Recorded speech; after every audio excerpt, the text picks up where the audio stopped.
मध्य प्रदेश में निकाय चुनाव को लेकर अलग अलग कई तस्वीरें सामने आई। निकाय चुनाव के पहले चरण में कहीं हंगामा हुआ तो कहीं ड्रामा, लेकिन इसके सियासी इफेक्ट अब धीरे धीरे सामने आ रहे हैं। चुनाव की सबसे जरूरी चीज मतदान, जिसके लिए जनता के दर पर पार्टी नेताओं ने जाकर खूब अपील की। जनता बढ़ चढ़कर मतदान करे, इसके लिए वादों और दावों की बयार, घोषणा पत्र तक लाए गए। वहीं दूसरे चरण के पहले वोट अपील के बीच सीएम शिवराज ने बड़ा हमला कांग्रेस के मुखिया कमलनाथ पर बोला। पूछा, क्या कांग्रेस से इंटरेस्ट खत्म हो गया? क्या पार्टी पर भरोसा नहीं रहा? मैंने अपने गांव जाके वोट डाला।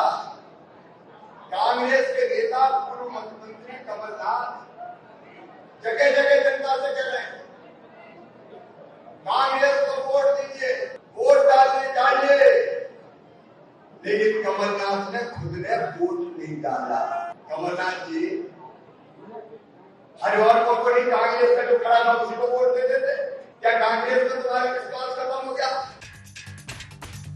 दरअसल ये सवाल इसलिए कि पहले चरण में कम मतदान को लेकर कांग्रेस चिंतित नजर आती है, तो वहीं वोटिंग से दूर कमलनाथ नजर आए। कमलनाथ के वोट न डालने पर सीएम शिवराज ने जमकर चुटकी ली। जनता से अपील करने वाले कमलनाथ ने खुद वोट नहीं डाला और इसी वजह से शिवराज बोले कि कमलनाथ ने लोकतंत्र का अपमान किया है। ये लोकतंत्र का अपमान किया है कमलनाथ जी, आपने लोकतंत्र का अपमान जिसको जनता सहन नहीं करेगी। बताइए सबको कैसे वोट डाल और खुद ने वोट डालने की सहमति कष्ट नहीं उठाया। क्या लोकतंत्र में इनका विश्वास? लेकिन इस हमले पर कांग्रेस का जवाब क्या आया, सुनिए। शिवराज जी, आप कमलनाथ जी को छोड़िए, आप तो पहले इस बात का जवाब दीजिए कि जो प्रदेश में हजारों लोग मतदान से वंचित रह गए, उसका दोषी कौन है? ये जो मतदान का प्रतिशत कम हुआ है, मतदान प्रभावित हुआ है, जिससे परिणाम प्रभावित हो सकता है, उसका दोषी कौन है? इसके दोषी पहले आप पहले इसका जवाब दीजिए, फिर कांग्रेस पे सवाल खड़े करिए। कांग्रेस की अपनी दलील है, तो वहीं दूसरी ओर जनता के बीच जाने और लोकतंत्र के प्रति अपनी जिम्मेदारी निभाने की सीएम शिवराज की अपनी अलग झलक है। पंचायत चुनाव के लिए गृहगांव जैत पहुंचकर मतदान केंद्र में सपरिवार सीएम शिवराज ने मतदान किया, तो जनता से मतदान करने की अपील भी की।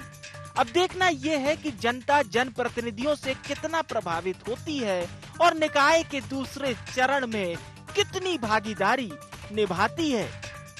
Bureau report, IND 24।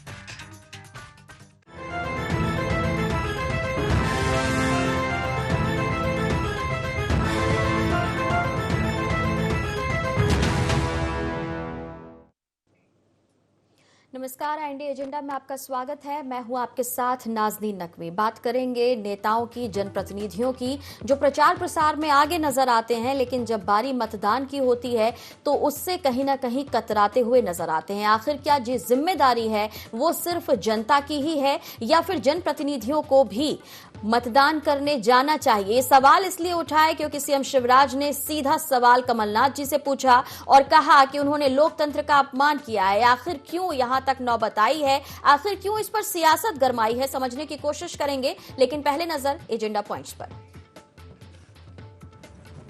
क्यों सीएम शिवराज ने कहा कमलनाथ ने किया लोकतंत्र का अपमान? क्यों जनता से वोट अपील करने वाले नेता नहीं करते मतदान?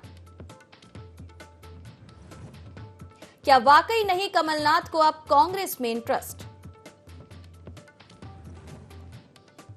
और क्या नेताओं के मतदान को लेकर चिंता केवल चुनावी है?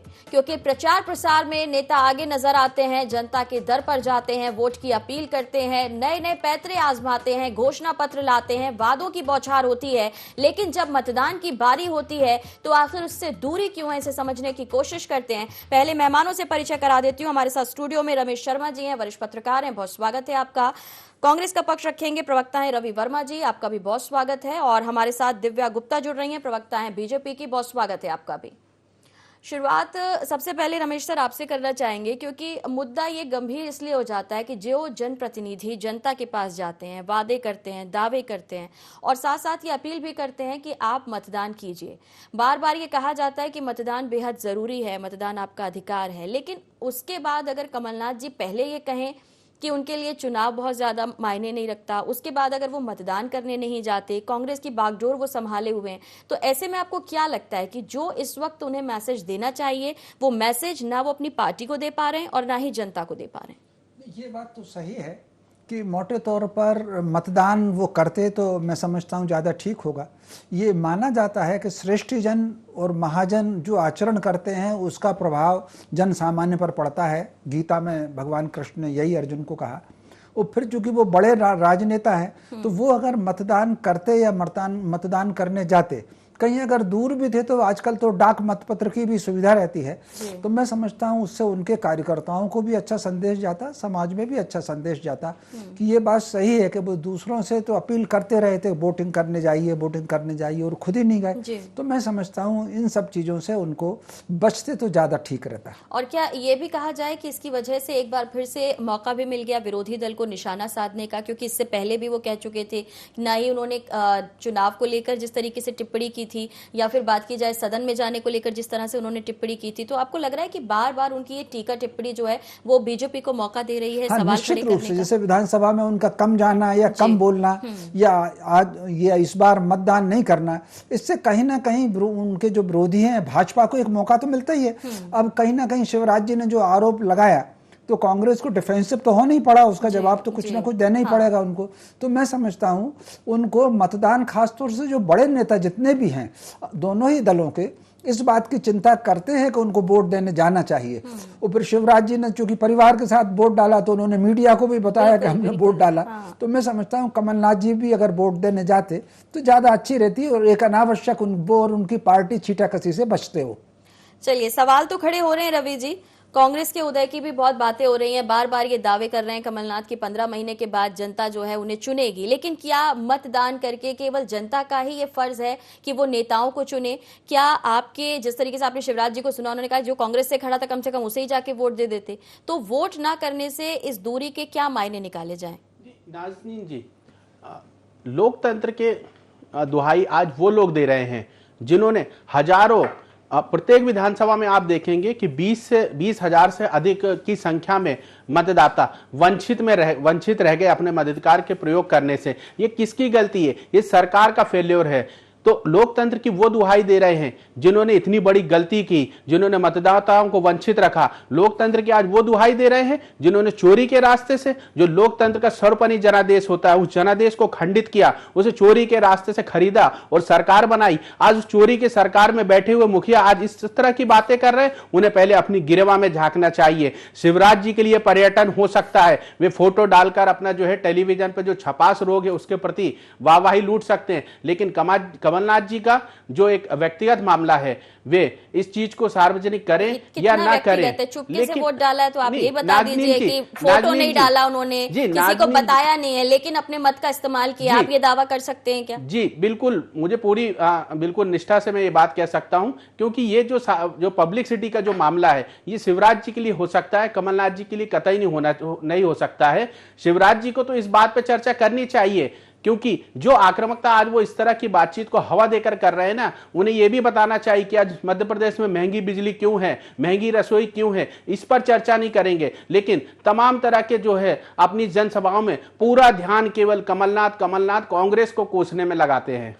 आप रवि जी ये पूछते रहेंगे केवल कि महंगी बिजली क्यों है या रोजगार क्यों नहीं है, लेकिन जब ये मौका है, जब आप ये मान रहे हैं, आपकी पार्टी या बीजेपी या बाकी दल, कि ये जो चुनाव हो रहे हैं, चाहे हम पंचायत की, चलिए ठीक है आप पंचायत को बहुत ज्यादा अगर नहीं भी मैटर करते हैं, लेकिन अगर निकाय की आप बात कर रहे हैं, आप ये भी ऑप्शन रख सकते हैं अपने साथ, क्योंकि आपने कहा कि बहुत सारे लोग वंचित रह गए, तो क्या कमलनाथ जी उन वंचित लोगों के साथ खड़ा होना चाहते थे इसलिए उन्होंने मतदान नहीं किया? क्या आप इस बात को भी तरजीह देना चाहेंगे? या फिर अगर आप महंगाई और बेरोजगारी की बात करते हैं और इन चुनावों को आप विधानसभा के सेमीफाइनल के तौर पर देखते हैं, तो फिर क्यों नहीं वोट करते? क्यों नहीं जनता के बीच जाकर चीजों को बदलने के लिए? आप तो राजनीतिक दल है ना, आपके पास मौका है कि आप खुद को आगे ला सकते हैं, आप सत्ता पर काबिज हो सकते हैं, आप इन सारी प्रॉब्लम से लोगों को निजात दिला सकते हैं। तो कैसे करेंगे बिना मतदान किए, बिना जनता के बीच जाए? बिल्कुल निजात देने के लिए ही कमलनाथ जी, कई बार ऐसी परिस्थितियां होती हैं कि जो लाखों हजारों लोगों को मतदान के लिए प्रेरित करता है, वो कई बार जो है किन्हीं कारणों से या किन्हीं परिस्थितियों से मतदार का उपयोग नहीं कर पाता है। लेकिन वो आज जो जंग जारी है, जो महंगाई के खिलाफ है, तमाम तरह के जो भ्रष्टाचार हैं शिवराज सरकार के, उस आक्रामकता के साथ कांग्रेस पार्टी बढ़ रही है, कमलनाथ जी बढ़ रहे हैं। क्योंकि हमारा सवाल जो है लगातार हर सभा में, हर क्षेत्र में, हर गांव, कस्बे, गली, मोहल्ले में है कि आखिर शिवराज सरकार के जो 18 साल हैं वो 18 साल अव्यवस्थाओं से क्यों भरे हुए हैं। आप देखेंगे पहली बारिश में लोगों के घर तालाब बन गए, कुएं बन गए। पहली बारिश में जो सड़कें थी वे 18 साल के भ्रष्टाचार की पोल खोल रही हैं। तो हमारा जो है इन चीजों पर जवाब है शिवराज सरकार से। लेकिन शिवराज सरकार लगातार आप देखेंगे अमर्यादित भाषा का उपयोग कर, तमाम तरह की जो अमर्यादित शैली है उसके दम पर ये आगे बढ़ना चाह रही है। लेकिन जनहित के जो कार्य हैं, जनहित के जो मुद्दे हैं, उस पर कोई सवाल, उस पर कोई बात नहीं करती है। लेकिन आपकी पार्टी के नेता बार बार ऐसा कुछ मौका दे देते हैं जिसकी वजह से बीजेपी को मौका मिल जाता है कि इन मुद्दों पर बात न करके वो आपकी पार्टी के नेताओं पर टीका टिप्पणी करते हैं। मेरे पहले सवाल में आप थोड़े श्योर थे कि नहीं ऐसा नहीं है, कमलनाथ जी ने जरूर वोट किया होगा, लेकिन दूसरे में आप भी डगमगा गए, आप नहीं बता सकते कि वोट दिया गया या नहीं दिया गया। बहरहाल शिवराज जी ने निशाना साधा है दिव्या जी, लेकिन कांग्रेस ये कह रही है कि आप इनकी पार्टी के नेताओं पर इतना गौर क्यों करते हैं। आप सत्ता में, आप महंगाई पर बात कीजिए, आप बिजली पर बात कीजिए, आप सड़कों में गड्ढे हैं उन पर बात कीजिए, पहली बारिश ने पोल खोल दी उस पर बात कीजिए, कम वोटिंग हुई उस पर बात कीजिए। राजदीप जी, मैं रवि जी को थोड़ा सा आपके माध्यम से कहना चाहूंगी या सभी को कहना चाहूंगी, लीडर शब्द का प्रयोग करते हैं, थोड़ा अंग्रेजी पे आ जाते हैं। लीडर वो होता है जो अपनी पार्टी को सिर्फ अपने विचारों से नहीं, अपने एक्शन से भी लीड करता है। तो अगर आपका विचार कुछ है और आपका एक्शन उसके साथ मैच नहीं कर रहा है, मेल नहीं खा रहा है, तो फिर इसका मतलब लीडरशिप पे कहीं ना कहीं कुछ ना कुछ गलती है। या तो आप आरोपित लीडर हैं, आपको जबरदस्ती यहाँ लीडर बनाया गया है, आपका तन और मन यहाँ नहीं है, लेकिन आप पर एक जिम्मेदारी थोप दी गई है जिसका आपको निर्वहन करना है, और वो साफ नजर आता है। बार बार वो एक्शंस अगर होते हैं, तरह तरह के एक्शंस होते हैं, उससे वो नजर आता है कि लीडरशिप में कहीं ना कहीं कमी इसलिए है क्योंकि आपके एक्शन और विचार दोनों मैच नहीं खा रहे। तो इसलिए ये बात इंगित करने का एक समय आया था। दूसरी बात, इलेक्शन के समय आजकल सोशल मीडिया इतना स्ट्रांग हो गया है कि हमने अपने आप को वो एक उंगली का निशान करके जो हमने अपने आप को एक प्रमोट करा जाना चाहिए कि सब लोगों को इस बात में कम से कम ये मैसेज जाए कि मैंने सबसे पहले वोट कर दिया। भारतीय जनता पार्टी का एक बहुत बड़ा स्लोगन है जो हर बार कहा जाता है, हर उसमें मतदान के समय कहा जाता है कि पहले मतदान बाद में जलपान। यानी आप बहुत सवेरे उठते ही आप सबसे पहले जाइए, अपना मताधिकार का प्रयोग करिए, क्योंकि यही वो समय है जब आप अपने नेता को चुन सकते हैं। उसके बाद आपके पास कंप्लेंट करने के लिए कहीं कोई मौका नहीं होगा। तो आपको यदि माननीय कमलनाथ जी को कम से कम अपनी पार्टी के उस व्यक्ति के लिए जिसने इतनी मेहनत करी होगी या जिसको आप ही ने टिकट दिया होगा, क्या आप उसको जाके इतना प्रमोट नहीं कर सकते कि उसके लिए जाके मताधिकार का प्रयोग कर ले, उसके सपोर्ट में कर ले? और आपने जैसे कहा कि वो बैलेट का अगर यूज कर सकते थे, तो सर वो तो हेलीकॉप्टर में घूमते हैं। तो क्या एक हेलीकॉप्टर उस दिन 5 बजे तक मतदान होता है, क्या 5 बजे तक भी समय नहीं था उनको कि एक हेलीकॉप्टर उनका लैंड कर जाता और वो मत का प्रयोग कर लेते? तो ये बहुत बातें ऐसी हैं जो इंगित करती है इस बात को लेके कि आपने, और फिर उन्होंने पहले ही कह दिया था कि ये चुनाव में मैं इंटरेस्टेड नहीं हूँ, मैं विधानसभा के चुनाव में इंटरेस्टेड हूँ, मैं इस चुनाव में इंटरेस्टेड नहीं हूँ। इससे ये फिर बार बार ये द्योतक है इस बात का कि वो इस पर्टिकुलर राजनीति में आरोपित है या थोपे गए हैं, या ये उनका राजनीतिक रनवे नहीं है जिसपे वो अपने आप को अनकंफर्टेबल महसूस करते हैं। इसलिए उनका उदासीनता इस इलेक्शन के प्रति साफ दिखाई देती है। अब रही बात, आपको लगता है कि उनका इंटरेस्ट नहीं है, राजनीति में जरूर है लेकिन मध्य प्रदेश की राजनीति में इंटरेस्ट नहीं है। रमेश सर, आपको क्या लगता है? और नगर निगम की राजनीति वो ऐसा समझते हैं कि नगर निगम की राजनीति उनके शायद लेवल से नीचे है, ताकि वो वहां में इतनी मेहनत ना करे। विधानसभा की राजनीति होती है, लोकसभा की राजनीति तो शायद प्रोबेबली। ठीक है, हाँ जी। रमेश जी, आपको क्या लगता है, क्योंकि अगर हम कांग्रेस की बात करें, चाहे मध्य प्रदेश कांग्रेस की बात करें, अलग अलग प्रदेशों में कांग्रेस की बात करें, या फिर जिस तरीके से सोनिया गांधी कांग्रेस को लीड कर रही हैं और बार बार राहुल गांधी पर अध्यक्ष बनने का जो प्रेशर क्रिएट होता है उसकी बात करें, तो क्या आपको लग रहा है कि कांग्रेस के नेताओं को लेकर, उनकी छवि को लेकर, और कांग्रेस के नेताओं में अब उतना पोटेंशियल नहीं बचा है या नेता इंटरेस्ट नहीं लेते, इस तरीके की जो छवि बीजेपी गढ़ रही है और कहीं ना कहीं कांग्रेस को कमजोर होने में इस तरीके के स्टेटमेंट भी हेल्प कर जाते हैं और कांग्रेस के नेता शायद उसे समझ नहीं पाते? देखिए, इसमें तो कोई शक नहीं कि कारण कुछ भी हो सकते हैं। वो नेताओं का अपना परफॉर्मेंस हो सकता है, उनके द्वारा उठाए गए मुद्दे हो सकते हैं। कहीं ना कहीं कांग्रेस की जो जन समर्थन है वो कमजोर तो हो रहा है, और अगर कमजोर नहीं होता तो एक समय था कि कश्मीर से कन्याकुमारी तक सारी राज्य सरकारें कांग्रेस की हुआ करती थी। अब उसमें लगातार घटती हुई होती चली जा रही है। जन समर्थन तो, मत का प्रतिशत तो उनका कम हुआ है, इसमें तो कोई शक नहीं। अब उसके कारण क्या है, ये तो खुद कांग्रेस के ही विचार करने का विषय है। कमलनाथ जी का जहां तक है, इसमें कोई शक नहीं कि राजनीति में उनके लंबे समय से रुचि रही है। और आपातकाल में अगर देखें तो संजय गांधी जी की जो कोर टीम थी 5-7 लोगों की, कमलनाथ जी उसके एक मेंबर रहे हैं। और मैंने उसकी रिपोर्टिंग की है। 1980 के जो विधायक दल का चुनाव हुआ था, उसमें अर्जुन सिंह जी कांग्रेस विधायक दल के नेता चुने जाएं, इसमें बड़ी भूमिका कमलनाथ जी की रही है। क्योंकि उस समय विधायक दल में जो अर्जुन सिंह के पक्ष में विधायकों का, कांग्रेस विधायकों का बहुमत नहीं था। कांग्रेस विधायकों का बहुमत कहीं और था। लेकिन ये कमलनाथ जी की भूमिका थी कि जिसके कारण अर्जुन सिंह को मौका मिला, और कमलनाथ जी के कारण ही दिग्विजय सिंह को मौका मिला। वो उस समय विधानसभा के सदस्य भी नहीं थे, पार्टी के अध्यक्ष थे। तो राजनीति में तो खैर उनकी रुचि रही है, लेकिन इस बीच में वो कितनी रुचि ले रहे हैं, कितनी नहीं ले रहे हैं, ये एक विचार का विषय है। क्योंकि उनके मुख्यमंत्री काल में भी एक सेकंड होता है पार्टी को, तो आपको लगता है कि अनुभव तो बहुत है, लेकिन उसे सही तरीके से या अपने कार्यकर्ताओं के साथ सही ढंग से वो पैचअप नहीं कर पा रहे हैं? या अगर अब 2018 की बात करें, जो चौंकाने वाले परिणाम कांग्रेस ने तब दिए थे, कुछ वैसा कमलनाथ जी कर रहे हैं जो साइलेंट मोड में हो? नहीं, ये आपकी बात से मैं काफी सहमत हूं, और उसका कारण है कि एक व्यक्ति का, हर व्यक्ति की एक केमिस्ट्री होती है। कमलनाथ जी रणनीतिकार बहुत अच्छे हैं, कमरे में बैठ करके अच्छी रणनीति बना सकते हैं, जोड़ तोड़ में माहिर हैं। एक जननेता जो होना चाहिए, वो जननेता का उनमें थोड़ी सी 19-20 मेरी दृष्टि में मैं कमी देखता हूं। जब उनको कांग्रेस ने डिक्लेयर किया था उनके नेतृत्व में चुनाव लड़ने को, तब भी मैंने अपने ही चैनल पर कहा था कि जननेता के रूप में कहीं ना कहीं उनको सफलता के लिए बहुत मेहनत करना पड़ेगी। और आप देख लीजिए, कहीं ना कहीं अगर वो अच्छे जननेता होते तो कांग्रेस की सरकार गिर नहीं सकती थी। तो कुल मिलाकर के जननेता के रूप में उनकी अभी वैसी छवि नहीं बनी। जो उन्होंने मुख्यमंत्री रहते हुए भी, ज्यादातर तो मंत्रालय में ही रहते थे, कम दौरे करते थे। इस चुनाव में जरूर, पिछले चुनाव और इस चुनाव में, उपचुनाव में उन्होंने थोड़ी सी ज्यादा परिश्रम किया है। तो कुल मिलाकर के एक अच्छे रणनीतिकार अच्छे हैं। और फिर अब आयु की दृष्टि से भी मैं समझता हूँ कांग्रेस को भी चाहिए कि नए लोगों को मौका दे, जैसा कि भाजपा दे रही है। अब आगे देखते हैं क्या निर्णय कांग्रेस लेती है। बिल्कुल। रवि जी, क्या लगता है, फैसले लिए जाएं ऐसे जिससे कि आपकी पार्टी को फायदा हो? क्या इस बारे में आपके जो दिग्गज नेता हैं वो विचार करेंगे? क्योंकि बार बार ये बात कही जरूर जाती है, उदयपुर में भी जो आपके यहाँ जिस तरीके से मंथन चला, उसमें भी यूथ को आप तरजीह दें, इस तरीके की बात कही गई।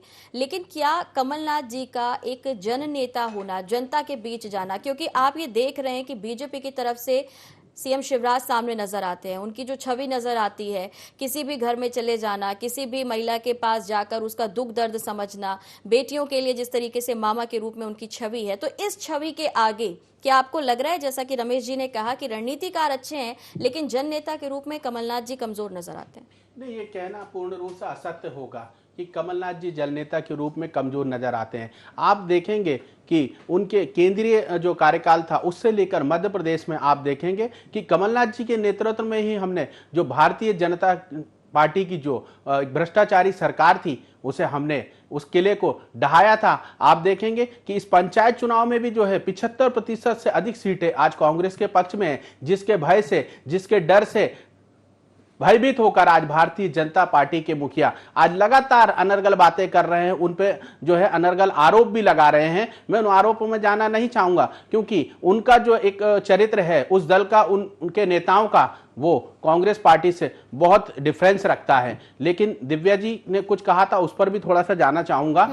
लेकिन कमलनाथ जी की जो एक पर्सनालिटी आप देखेंगे कि लगातार मध्य प्रदेश में आज दतिया की बात हो या तमाम जिलों में जो घटनाएं हो रही हैं, आदिवासी बहनों को जिस तरीके से मारा जा रहा है, हमारे आदिवासी भाइयों के साथ जिस तरह से घटनाएं हो रही हैं, कमलनाथ जी लगातार उनके दर्द को बांट रहे हैं, उनके हितैषी बने हुए हैं, क्योंकि कमलनाथ जी का रिश्ता इस मध्य प्रदेश की जनता से वर्षों पुराना है। लेकिन आप वहीं देखेंगे कि शिवराज जी उनसे मिलने तक नहीं जाते हैं, क्योंकि उनको पता है कि वे एक कुशासन भरी हुई व्यवस्था के कुर्सी पर बैठे हुए हैं, चोरी के रास्ते से सरकार चला रहे हैं। लेकिन कमलनाथ जी पूरी शिद्दत से, पूरी निष्ठा से आज मध्य प्रदेश की जनता के साथ खड़े हैं और ग्रास रूट पर हमारी जो पार्टी काम कर रही है, आदरणीय रमेश शर्मा जी ने भी कहा कि वे एक अच्छे रणनीतिकार हो सकते हैं। उस रणनीति का असर ही आप देख रहे हैं कि मध्य प्रदेश में कांग्रेस वापस रिवाइव कर रही है। आपको लगता है रवि जी की जिस तरीके से जो बातें आ रही हैं सामने, ये बयान आना, ये कहना कि लोकतंत्र का अपमान कर दिया, कमलनाथ जी ने वोट नहीं दिया, लेकिन जनता का वोट करना बहुत मैटर करता है, तो आपको लगता है कि जनता आपके साथ होगी, इन सारी बातों से कोई फर्क नहीं पड़ेगा? बिल्कुल फर्क पड़ेगा, जनता हमारे साथ है। आप देखेंगे ना, पंचायत चुनाव जो एक जो नगर सरकार है वो लगातार कांग्रेस के पक्ष में आ रही है, क्योंकि वो पहचानती है कि हमने कमलनाथ जी को सस्ती बिजली के लिए वोट दिया था, हमने किसानों की कर्ज माफी के लिए वोट दिया था, लेकिन जनता उस बात को पहचान गई है कि कहीं ना कहीं एक चोरी के रास्ते से सरकार ने हमारे जनादेश को खंडित किया है। राजनीति का आरोप जो कांग्रेस लगाती है भाजपा आज जो पर, जनता है मध्य प्रदेश की पुनः खड़ी हो वोट रही है। कांग्रेस के पक्ष में जनता का जो रुझान है, रवि जी का कहना है कि वो दिख रहा है, और आपने जो वादे किए लेकिन उन्हें पूरा नहीं किया, उसकी वजह से कहीं ना कहीं अब जनता का मोह भंग हो रहा है। और ये बात बार बार कमलनाथ भी दोहरा चुके हैं। नाजरीन जी, दिल बहलाने के लिए गालिब ये ख्याल बहुत अच्छा है। कोई बात नहीं, रवि जी भी उस मोह में रहे और कांग्रेस भी रहे, बहुत अच्छी बात है, कोई दिक्कत नहीं। सबको अपने अपने सपने लेने की इजाजत है, बिल्कुल सपने लीजिए। मैं सिर्फ रवि जी से पूछना चाहूंगी कि आज कटनी में क्या हुआ, क्या हम सब जानना चाहेंगे कि वहां निशा मिश्रा जी आज कांग्रेस की पार्षद प्रत्याशी, और वो कांग्रेस छोड़कर भारतीय जनता पार्टी में आ गई हैं। आप बता सकेंगे ऐसा क्यों मोह भंग हो रहा है, क्यों हो रहा है ये, और किस लिए हो रहा है ये? अब आप अगर ये भी बात इल्जाम लगा दे कि यहाँ पे भी हॉर्स ट्रेडिंग हो रही, तो क्षमा चाहूंगी, ये हॉर्स ट्रेडिंग नहीं कहलाएगी। ये कम से कम इस बात का द्योतक है कि अब आपका किला ढहने को तैयार है। अब आप जिस जनता की बात कर रहे हैं वो जनता आपके साथ अब नहीं है, और ये जितनी जल्दी आप लोग सब समझ लें उतना बहुत अच्छा होगा, क्योंकि इस दिवा स्वप्न के साथ जीना मुझे नहीं लगता है कि आपके लिए बहुत अच्छा होगा, आशावादी होगा, हानिकारक है ये। और इस बात को लेके कम से कम अब कांग्रेस के भीतर वापस चिंता होनी चाहिए। हमारी चिंता का विषय नहीं है, पर आपकी चिंता का विषय ये होना चाहिए। जिस जनता की आप दुहाई दे रहे हैं वो जनता अब कहाँ खड़ी है, किस लिए खड़ी है, किसके साथ इतने वर्षों से खड़ी है, ये आप सब जानते हैं। इतने उपचुनाव में आप देख चुके हैं, उसके बावजूद मैं आपकी बधाई देती हूँ कि आप इस तरह का पूरा एक फसाड लेके चल रहे हैं, बधाई के पात्र हैं। लेकिन ये तय बात है रवि जी कि आत्मचिंतन करने का समय अब आपका है। लेकिन प्रॉब्लम ये कि आत्मचिंतन शिविर उदयपुर में हो भी जाए तो भी उसके नतीजे कुछ भी निकले, उसके बाद भी कांग्रेस अपनी परिपाटी नहीं छोड़ पाएगी, क्योंकि मोह भंग, परिवारवाद और इस तरह की चीजें बहुत हावी है कांग्रेस पर, और वो कांग्रेस को उसके पतन का कारण बनती है। कुछ जवाब देना चाहेंगे रवि जी? जी, मैं दिव्या जी की बातों को बड़ी ही धैर्यता से सुन रहा था। दरअसल क्या है, भारतीय जनता पार्टी के नेता और प्रवक्ता जो है झूठ को फैलाने में बड़े ही माहिर है। आज वो परिवारवाद की बातें कर रही हैं। दिव्या जी, मैं पूछना चाहता हूं कि विश्वास सारंग जी किस घर परिवार, देखिए एक अच्छे प्रवक्ता के रूप में थोड़ा सा आप अपनी बात को रखिए। मैंने आपकी चर्चा में डिस्टर्ब नहीं किया, आप मेरी बात को धैर्यता से सुनिए। तो मैं ये जानना चाहता हूं दिव्या जी कि विश्वास सारंग जी और दीपक जोशी जी, आकाश विजयवर्गीय जी जो बल्ला मार विधायक हैं, ये किस घर परिवार से आते हैं? तो आखिर आप परिवारवाद के नाम पर कांग्रेस को कब तक जो है बदनाम करेंगे और अपना चेहरा चमकाने की जो है राजनीति करेंगे? तो आपका ये झूठ है, प्रदेश की जनता जानती है कि आप झूठ को कितनी बारीकी से और कितने महंगे दामों में बेचने का काम करते हैं। दिव्या जी, आज आप ये बात स्वीकार करें ना करें कि पंचायत चुनाव के जो परिणाम हैं वे भारतीय जनता पार्टी के पैरों से जमीन खसकाने वाले हैं, क्योंकि आज इस प्रदेश की माताएं और बहनें लगातार पूछ रही हैं, क्या मेरी भूल कमल का फूल, इतनी बड़ी भूल जो सिलेंडर में 450 रुपए का खरीदती, आज वो 1000 रुपए का क्यों खरीद रही हूं। तो ये जो ये सवाल है, इस पे जनता प्रहार कर रही है। लेकिन शिवराज जी, मोदी जी के महलों की दीवार आज इतनी ऊंची हो चुकी है कि उन्हें माताओं और बहनों की ये माना जाए कि आप जनता के बीच जा रहे हैं, आपको ये दिख रहा है कि जनता आपके साथ है, भले ही आपकी पार्टी के कुछ जो नेता हैं उनका मोह भंग हो रहा हो, लेकिन जनता आपके साथ है। दिव्या जी, लास्ट कमेंट हमारे साथ है। कमलनाथ जी लगातार इस बात को उठा रहे हैं और इसके परिणाम आप देख रहे हैं कि जनता कमलनाथ जी के प्रति रवि जी, हाँ, मेरा सिर्फ निवेदन इतना है, मैंने आपसे एक प्रश्न पूछा था कटनी की पार्षद के बारे में, आपने कई और जो आपको सिलेक्टिव आंसर देना था। नहीं, सिलेक्टिव नहीं, मैं उस पर भी चर्चा कर लूंगा क्योंकि आप लगातार इंटरप्ट कर रहे थे, मेरा समय खराब कर रहे थे। सिलेक्टिव आंसर जनता देख रही थी कि आप किस तरीके से मुद्दे को डाइवर्ट करना चाह रहे थे। एक्चुअली जनता अभी भी देख रही है रवि जी। मैंने आपसे मैंने बहुत छोटा प्रश्न करा था आपसे कि क्या आपके पार्षद आपको अगर छोड़ के चली गई हैं तो क्या उसके पीछे जनता है, सोच है, कांग्रेस है, कांग्रेस का गिरता हुआ चरित्र है। गिरता हुआ चरित्र से मेरा कहने का मतलब है कि सिर्फ पतन, वैचारिक पतन। तो क्या उस वैचारिक पतन के पीछे क्या आप लोगों की कोई सोच है और उस सोच के पीछे क्या नेता रिस्पॉन्सिबल है? क्या दिव्या जी, आपने कई सारे सवाल छोड़ दिए हैं। अगर इस पर कांग्रेस विचार करती है तो अच्छी बात है, वरना जनता भी इस पर विचार करेगी। तीनों का जुड़ने के लिए बहुत शुक्रिया। लेकिन देखना होगा कि क्या इस तरीके से जन नेताओं की प्रतिक्रिया जनता पर प्रभाव डाल पाएगी। क्या मतदान न करना कमलनाथ पर भारी पड़ेगा या फिर कांग्रेस इस पूरे मामले को संभाल पाएगी। फिलहाल इतना ही, दीजिए इजाजत, नमस्कार।